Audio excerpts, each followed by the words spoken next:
So yeah, the kit arrived today. Here it is, Stellah. Never heard of him before, but I don't know if it's comes from China or where it originates from, but the shop that sold it to me is in Ireland, I think.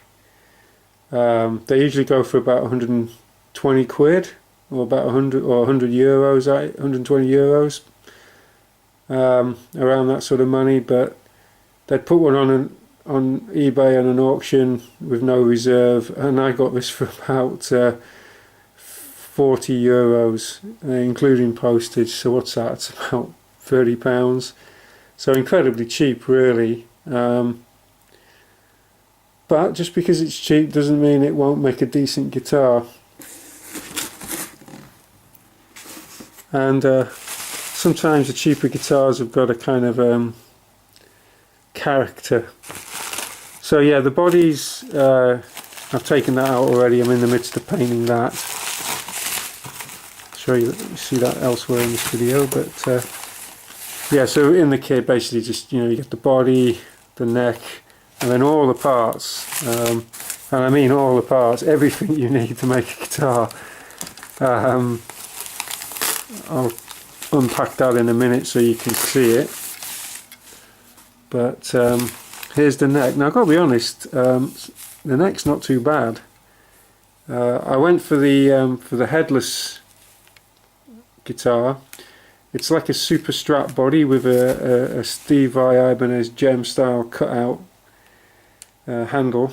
Sorry, cut into the body, and it's a bit like the Red Beach model Ibanez from the early 90s. It's got a big cutout at the back of the body, right up to where the back of the trem sits. See that in a minute when I show you the body. Now I've never had a headless guitar before, so I've got to figure this thing out when I string it up. I think I've sussed it, but I'll find out when I actually string it up for real. But yeah, the net, it's 24 frets, it's 25.5-inch scale length. It's very shallow frets. But as far as I can tell, it's damn straight. Doesn't seem to be much wrong with the sort of geometry of it.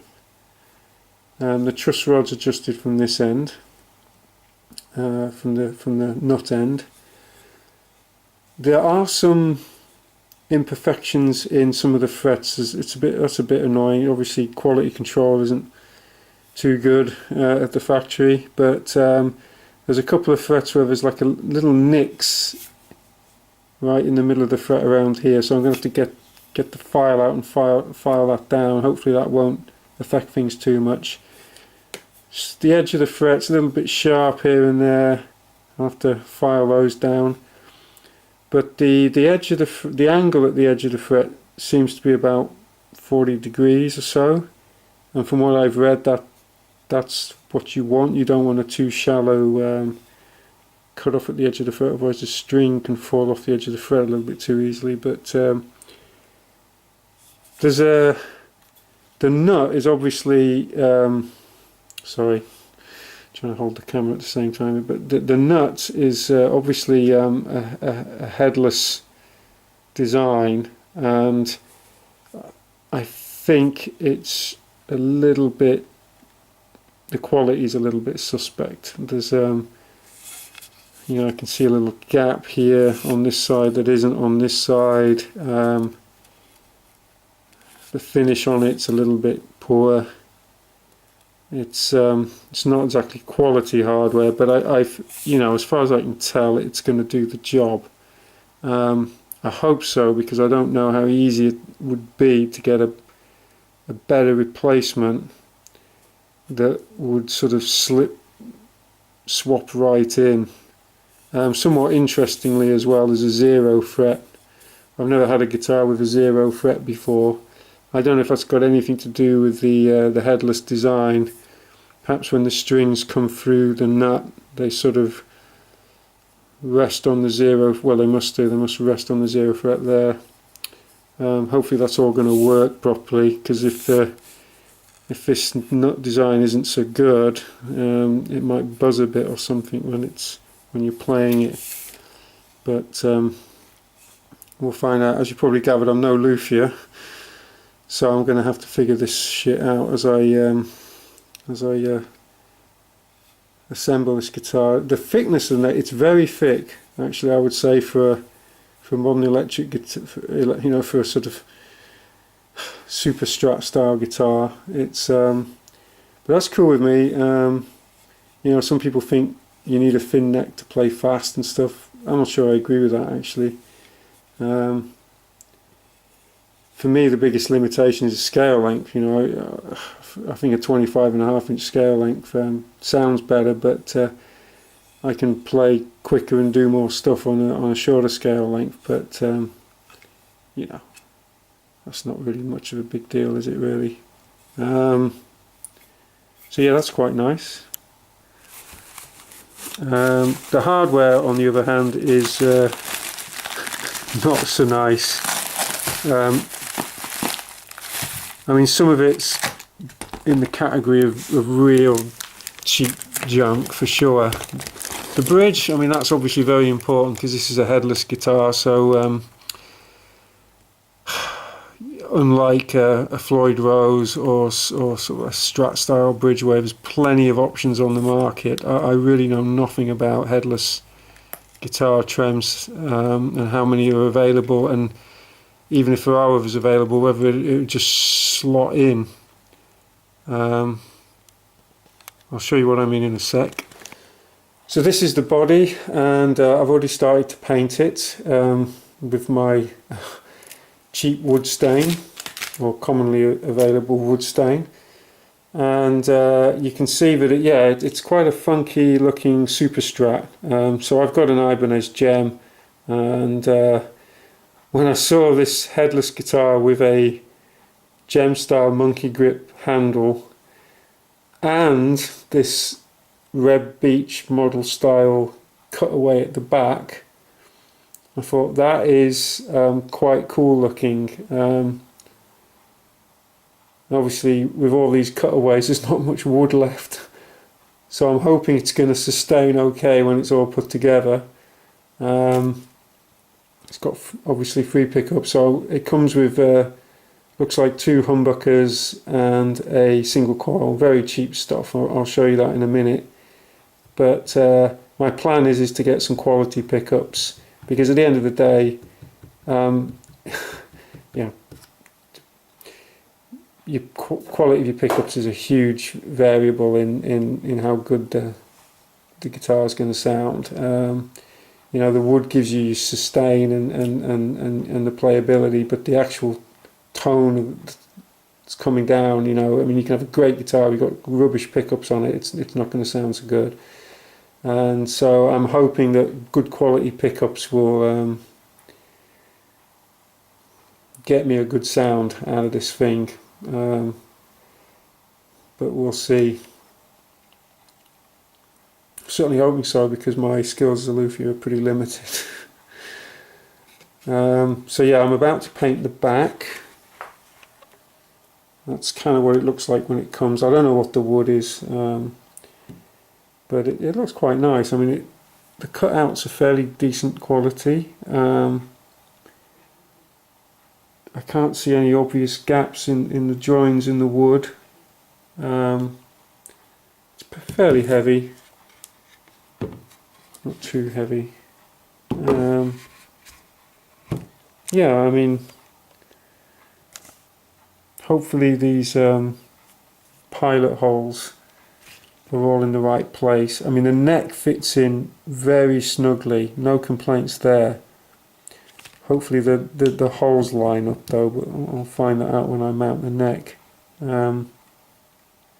These little holes here again, I'm not sure if they're lined up properly. Hopefully they are.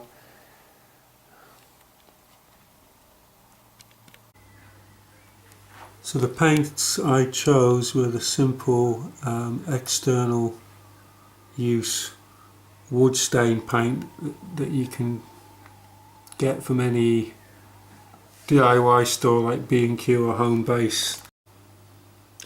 So yeah, here's the so what I'm saying, so you can see the cutout on for the trem on this guitar is very specific for the trem that comes with it. Now you know, maybe some of you guys out there know better than me, but I haven't got a clue if other headless trems on the market would just slot into this like that does here. I'll have to have a look. I mean, do a bit of research and find out. Obviously, with Floyd Rose, provided that the saddle posts are the correct spacing, and you know, you could probably, and the recess is roughly in the right place, you could probably just slot in a better quality Floyd Rose, but or you know, if it was like a fixed bridge, you could obviously just screw on a better quality fixed bridge. But with this, I really kind of stuck with this one, I suspect. But having said that, whilst it's obviously on the cheap side, it doesn't exactly look totally terrible. I mean, at the end of the day, all the trem's got to do is hold the strings and balance properly, okay? I'm not exactly sure how the intonation setup works on this, because the saddle pieces don't appear to fix rigidly onto the bridge.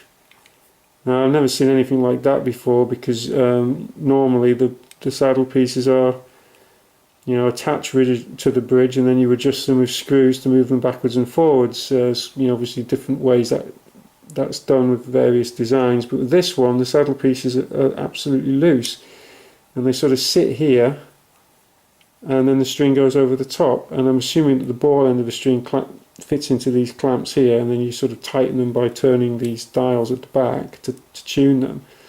But how you position the saddle pieces exactly where you want, I don't know. Maybe they're just held in with the tension of the string, and you sort of loosen the string, push them in place, and then tension the string, and then they just stay put. Not sure yet, I have to figure that one out. But there's kind of a lock here. This little arm swings up and locks the trem in place if you want. Otherwise, without that lock in place, it just floats, and this spring, and you know, there's a little mechanical metal arm that drops down into this recess, and then the spring pushes against that. So yeah, not too bad, I hope.